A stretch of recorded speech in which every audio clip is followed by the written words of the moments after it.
chocolates, Chupi? Ah, so many chocolates. You're happy? Yeah. You're happy? Yeah. Are you ready for trick or treat? Yeah. Let's go to the neighborhood. Yes. Good. అదన్నమాట సంగతి. మా పాపకేమో మినియన్ dress and బాబుకేమో pumpkin dress వేసాము హాలోవిన్కి. అలా నేబర్హుడ్లో మొత్తం ఎక్కడైతే decoration చేసి ఉన్నారో అదే ఇంటికి వెళ్ళి మనం ట్రిక్ ఆర్ ట్రీట్ అని అడిగి వాళ్ళు ఇచ్చే క్యాండీస్ని తీసుకోవాలి. పెద్దవాళ్ళు అయితే ట్రిక్ అని చెప్పంగానే ఏదైనా ట్రిక్ కూడా చేసి చూపించాల్సి ఉంటుంది. బట్ అలా ఇప్పుడు ఎవరు అడగట్లేదు. చిన్నపిల్లలు వస్తున్నారు కదా అని చెప్పేసి ఆల్మోస్ట్ అందరూ ట్రీట్ ఇస్తారనమాట. ఈ ఇంట్లో ఎంత బాగా డెకరేట్ చేశారో, ఎంతో ఓపికతో డెకరేట్ చేశారో ఫస్ట్ అయితే భయమైంది. బట్ మంచిగుండే డెకరేషన్ అంతా.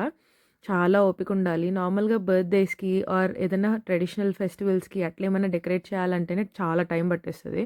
అలాంటిది వీళ్ళు ఇంటి ముందు ఉన్నదంతా డెకరేట్ చేసేసిండ్రు. అండ్ పిల్లలకి వాళ్ళ ఇష్టం ఉన్నన్ని చాక్లెట్స్ తీసుకోమన్నారు. శాస్త్ర జస్ట్ 2 చాక్లెట్స్ తీసుకుంది. నాకొకటి, తమ్ముకొకటి అని చెప్పేసి.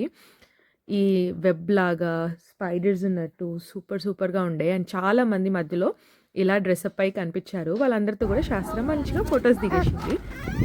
అడుగు. అండ్ అలాగే అందరి దగ్గరికెళ్ళి ట్రిక్ ఆర్ ట్రీట్ అని దాని ముద్దు మాటలతో అప్పుడప్పుడే వస్తూ ఉంటాయి కదా! She is just 3½ years. ఆ ముద్దు మాటలతో అందరికి అడుగుతుంటే క్యూట్‌గా అనిపించింది. అదన్నమాట ఈ వీడియోకి. మళ్ళీ కొత్త వీడియోతో మళ్ళీ కలుద్దాం. బాయ్.